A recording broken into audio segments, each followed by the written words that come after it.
Good morning, guys. See, in today's session, we are going to discuss about the application of Schrodinger's wave equation.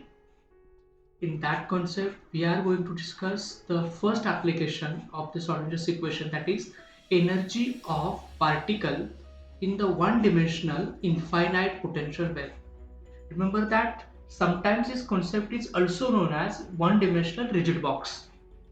इस case में हम लोग क्या करेंगे, we will discuss one small rigid box या one dimensional potential well, infinite potential well, और उसमें हम लोग श्रोडिंजर्स का टाइम इंडिपेंडेंट इक्वेशन का एप्लीकेशन डिस्कस करेंगे.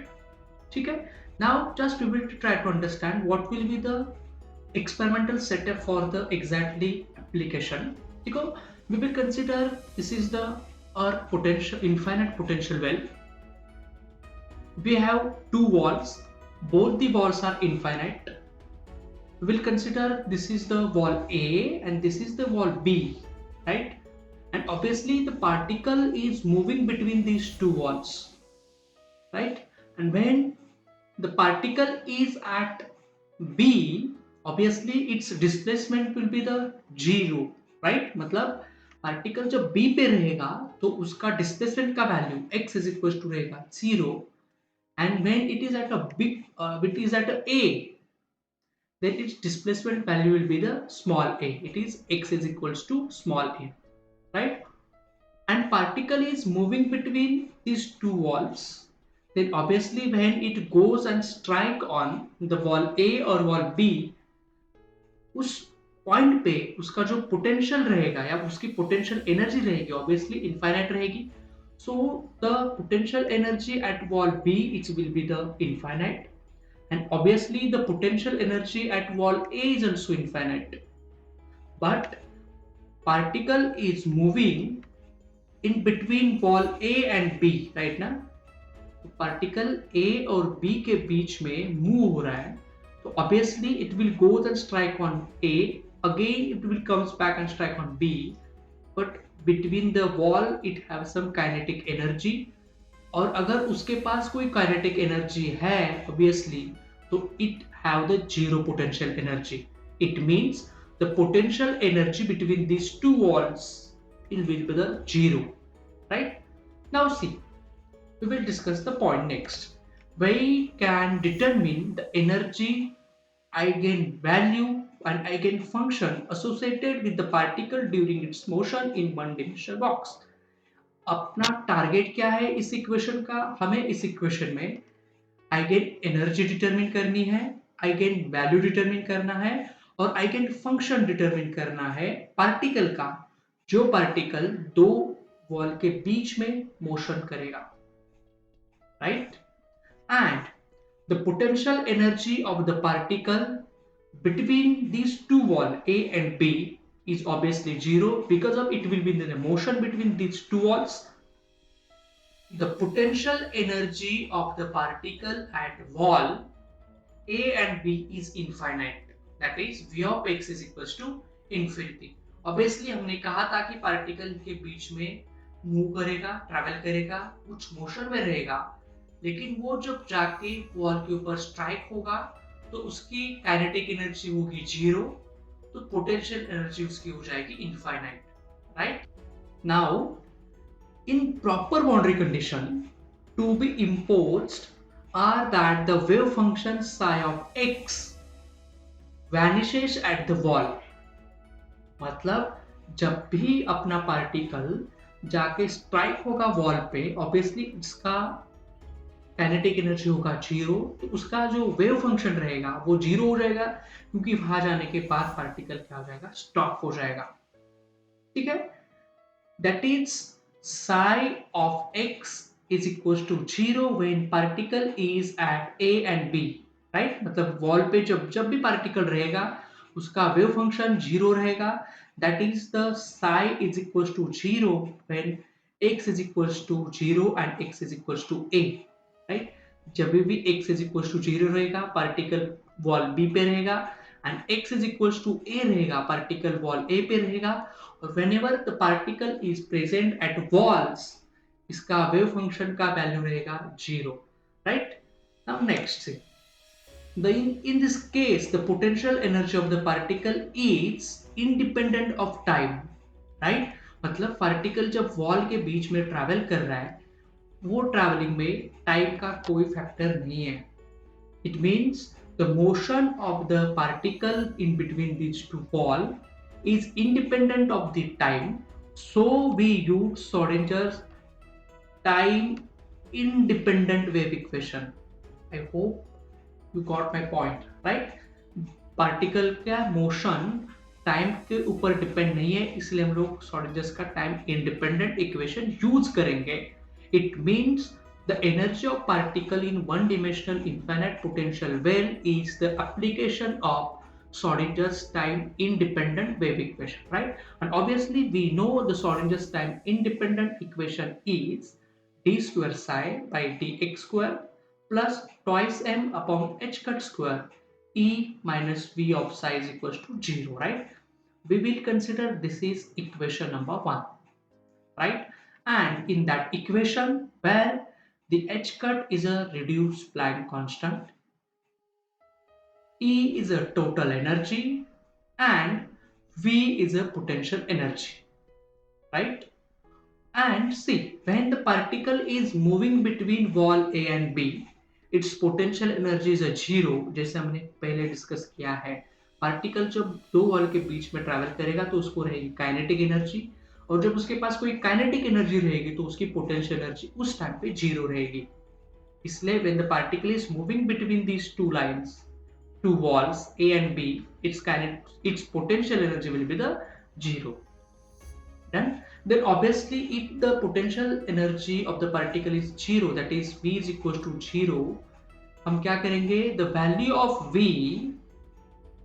is equals to 0 will be take into the equation number 1, right? हम क्या करेंगे, देखो इस वैल्यू को v is equals to 0, जो वैल्यू है इस वैल्यू को हम पुट करेंगे इक्वेशन नंबर 1 में, ठीक है? Then equation number 1 becomes d square psi by dx square plus twice m upon h cut square e of psi is equals to 0, and we will consider this is equation number 2, right? I hope कि यहाँ तक का part आपको ठीक से understand हुआ. Now next see, we have equation number 2 was the d square psi by dx square plus twice m upon h cut square e of psi is equals to 0, right?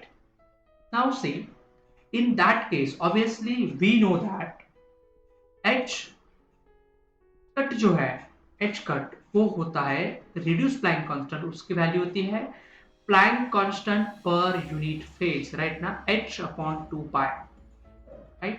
It means h cut square क्या आ जाएगा, h cut square is equal to हो सकता है अपना h square divided by 4 pi square, right ना? And if we put the value of h cut square in equation number 2, we can write then equation number 2 becomes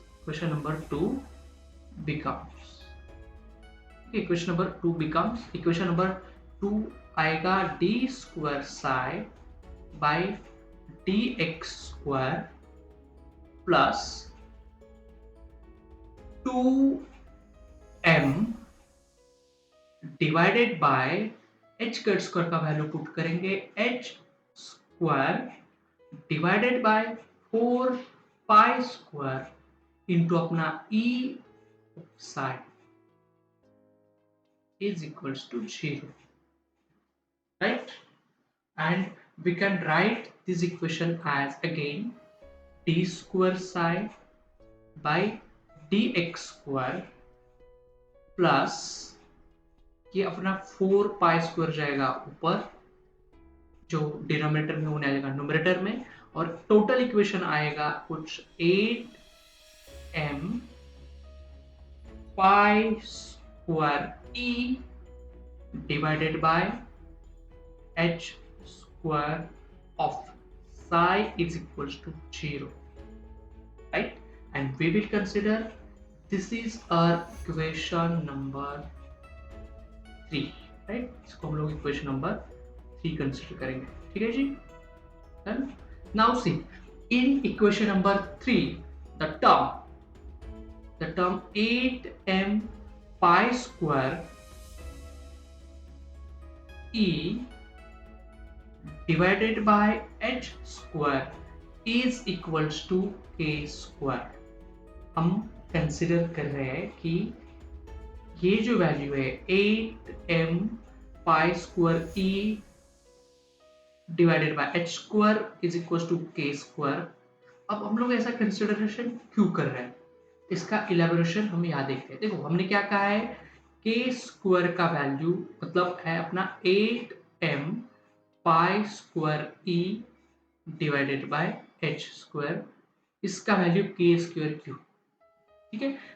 देखो हम लोग उसको solve करेंगे तो क्या मिलेगा हमें, के है, के स्क्वायर है तो आएगा by taking the root of both side, k is equals to, ये एंटायर टर्म जाएगी रूट में तो हो जाएगा 8m pi square e divided by h square, right?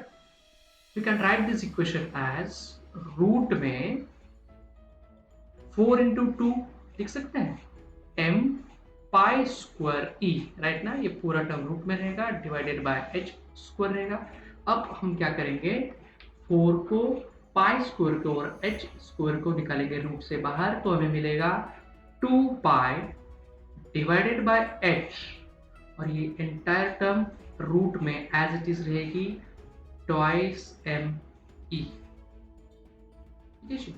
Again we know that, हम लिखेंगे बट 2 पाई अपॉन h की value होती है 1 अपॉन h कट, राइट। तो इक्वेशन क्या आएगा, इक्वेशन आएगा 1 अपॉन h कट रूट में ट्वाइस एम ई, और बॉस रूट में ट्वाइस एम ई होता है मोमेंटम p, तो अपना इक्वेशन आएगा k is equals to p upon h cut, बराबर। तो प्रूव हो गया कि k का value p upon h cut होता है। हमने रिवर्स मैथ्स में सॉल्व किया तो इसका वैल्यू k स्क्वायर होगा, ठीक है। इसलिए हमने ये यहाँ पे वैल्यू पुट किया है, that is 8m pi square e upon h square is equal to k square. हम कंसिडर करेंगे इस इक्वेशन को, इसको हम लोग नंबर देंगे इक्वेशन, मतलब इसको स्टार कहेंगे, बराबर। And now according to the equation star हम उसको वैल्यू को पुट करेंगे इक्वेशन 3 में, तो इक्वेशन 3 कुछ ऐसा आएगा, d square psi by dx square plus k square psi is equals to 0, और इस इक्वेशन को हम कहेंगे इक्वेशन नंबर 4, ठीक है जी। इसको इक्वेशन नंबर 4 करेंगे, ठीक है। अपने पास एक टर्म थी, देखो यहाँ पे ये टर्म थी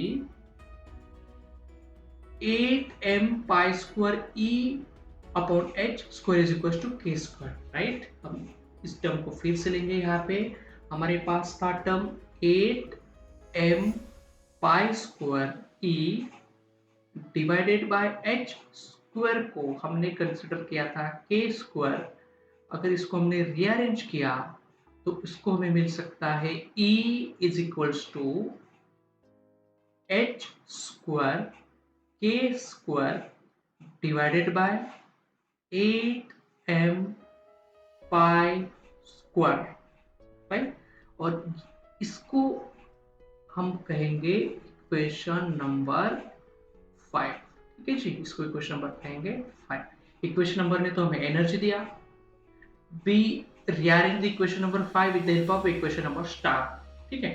तो इक्वेशन नंबर 5 अपने पास है E is equals to h square k square upon 8m pi square, ठीक है। यहाँ तक done. Now see we will come to again on the equation number 4, ठीक है। इक्वेशन नंबर 4 क्या है अपने पास, d square psi by dx square plus k square psi is equals to 0। I will repeat this same equation, d square psi by dx square plus k square psi is equals to 0। Right. इसको हमने, ये अपना equation number 4, and हम क्या कह रहे हैं देखो, but the general solution, equation number 4, general solution of equation 4 is, general solution क्या है उसका, जनरल सोल्यूशन है उसका psi of x is equals to a sin kx plus b cos kx, बराबर। अगर देखो, अगर आपने, we will consider this is equation number 6, first हम करेंगे इसको, इक्वेशन नंबर 6 कंसिडर करेंगे। और अगर आपने इस इक्वेशन नंबर 6 को डबल डिफरेंशिएट करेंगे आप, तो आपको इक्वेशन नंबर 4 मिलेगा, पता है। मतलब इक्वेशन नंबर 4 का जनरल सॉल्यूशन है psi of x is equals to a sin kx plus b cos kx, equation number 6 है, इक्वेशन 4 का जनरल सॉल्यूशन। यहाँ तक ठीक है।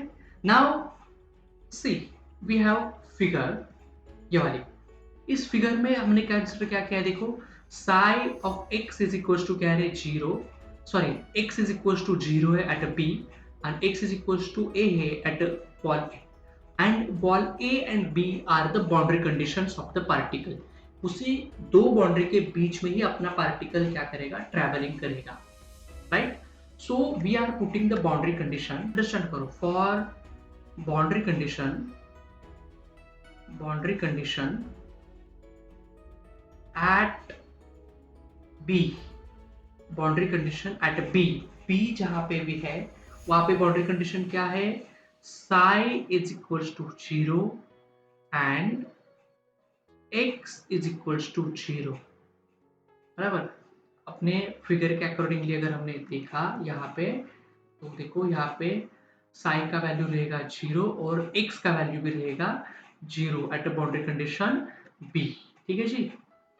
अगर हमने ये दो कंडीशन पुट किया तो equation number 6 will becomes psi of 0 is equals to, psi की वैल्यू 0 है ना, 0 a sin kx plus b पे क्या है रे, b cos k इंटू 0, क्योंकि b पे x की वैल्यू 0 है, यहाँ पे psi की वैल्यू 0 है, तो equal 0 is equals to a sin kx is equals to, देखो cos k 0 है, राइट, तो ये इंटायर टर्म हो जाएगी 0, तो आपको मिलेगा cos 0, तो यहाँ पे आएगा b cos 0 और cos 0 इज इक्वल्स टू 1, तो इक्वेशन क्या बचेगा अपने पास, कुछ ऐसा बचेगा देखो, 0 is equals to a sin kx plus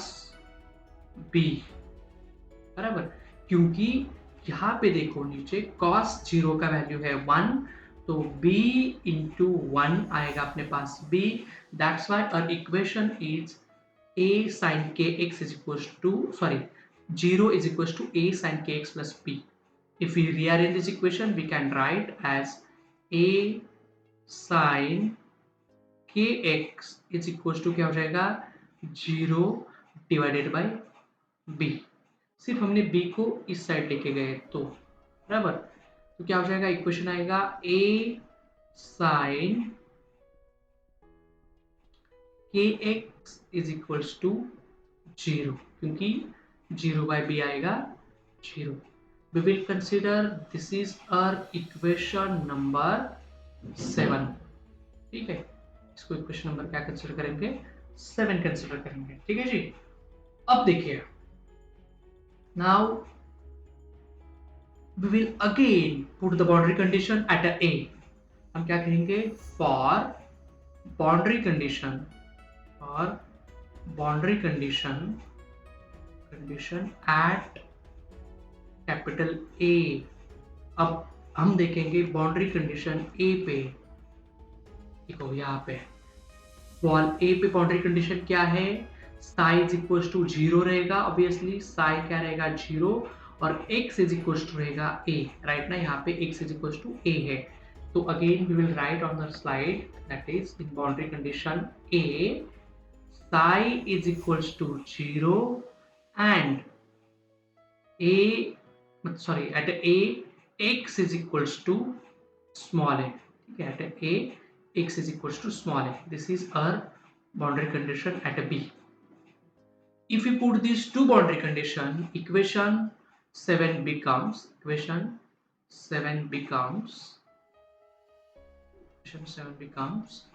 a sin ka is equals to 0 हो जाएगा, right. a sin ka is equals to क्या हो जाएगा, 0. Now we will go to the next step. Yeah.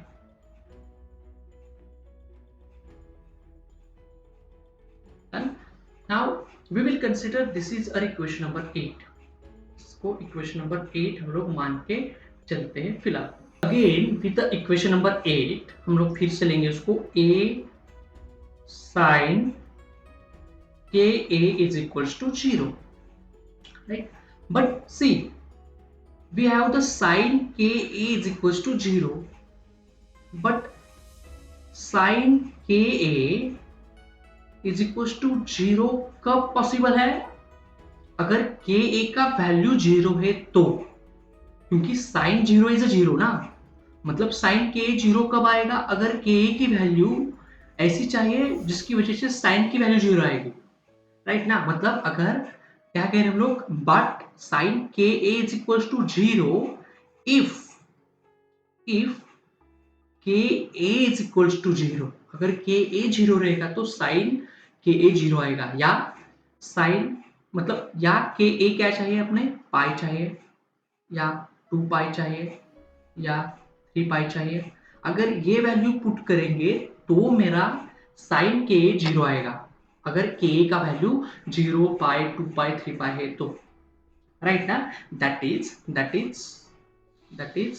ka is equals to क्या चाहिए, that is ka is equals to n pi चाहिए, ठीक है, where n is equals to 0 1 2 and so on, बराबर.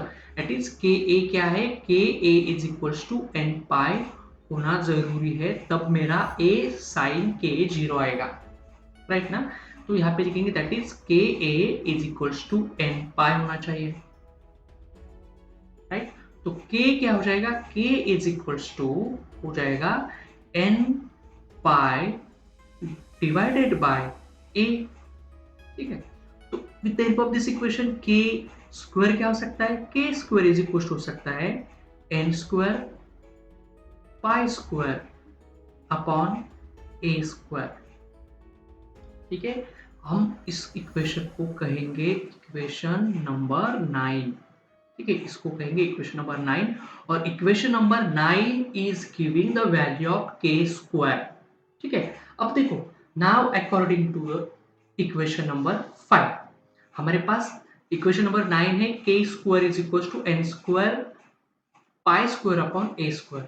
अब क्या करेंगे, हम इक्वेशन नंबर 9 को इक्वेशन नंबर 5 में पुट करेंगे, ठीक है. नाउ देखो, इसमें इक्वेशन नंबर 9 अपने पास था, इक्वेशन नंबर 9 अपने पास था k स्क्वायर, बराबर. k square is equals to आया था अपना n square pi square upon a square, right. और अपने पास इक्वेशन नंबर 5 था जो एनर्जी की वैल्यू दे रहा था हमें. तो एनर्जी का वैल्यू वहां पे कुछ था E is equals to h square k square divided by 8m pi square, बराबर. और this was the equation number 5 अपना था. अब हम क्या करेंगे, इस k स्क्वायर की वैल्यू पुट करेंगे इक्वेशन नंबर 5 में, ठीक है. तो क्या करेंगे हम लोग, put equation 9 in equation 5 we get, ठीक है जी, वी गेट. तो इक्वेशन 5 क्या आएगा, इक्वेशन 5 आएगा E इज इक्वल्स टू, हम क्या करेंगे, सिर्फ k स्क्वायर का वैल्यू पुट करेंगे बराबर, तो क्या आएगा E is equals to h square बराबर। अब पुट करेंगे के स्क्वायर का वैल्यू, तो आएगा n square pi square divided by 8m pi square पहले का था और इसका डिनोमिनेटर है ए स्क्वायर। यहाँ तक पहुंचे। अब इस इक्वेशन में पाई स्क्वायर को पाई स्क्वायर करेंगे कैंसल, ठीक है। तो अपने पास इक्वेशन बचेगा E is equals to h square n square divided by 8m small a का स्क्वायर, ठीक है। इस इक्वेशन को थोड़ा सा इज्जत से लिखेंगे, हम लोग लिखेंगे E n is equals to n square h square divided by 8m small a का स्क्वायर, और we will consider this is the equation number, इसको कंसीडर करेंगे इक्वेशन नंबर 10, ठीक है, इक्वेशन नंबर 10। और इक्वेशन नंबर 10 में क्या क्या है देखते हैं। Where equation number 10 where n जो है अपना n क्या है, n is a eigen value, n is a eigen value, ठीक है। en है eigen energy value, eigen energy value, and psi n जो है psi n is the eigen function, eigen function, ठीक है। ये तीन पहले हमने देखा था कि इन तीनों को डिस्कस करना था हमें। और इक्वेशन 10 जो है वो दे रहा है energy, it means equation number 10 gives energy या आइगेन एनर्जी। और हमारा टारगेट यही था। हम सबसे पहले इक्वेशन का नाम ही था energy of particle in one dimensional infinite wall. अगर पार्टिकल अपना वन डिमेंशनल इनफाइनाइट वॉल में रहेगा तो उसकी एनर्जी का वैल्यू रहेगा E n is equal to n square h square divided by 8ma square, ठीक है। आई होप कि ये आप यहाँ तक का डिस्कशन आपके दिमाग में थोड़ा जाएगा। हम डिस्कस करेंगे नेक्स्ट एप्लीकेशन जो फ्री पार्टिकल रहेगा।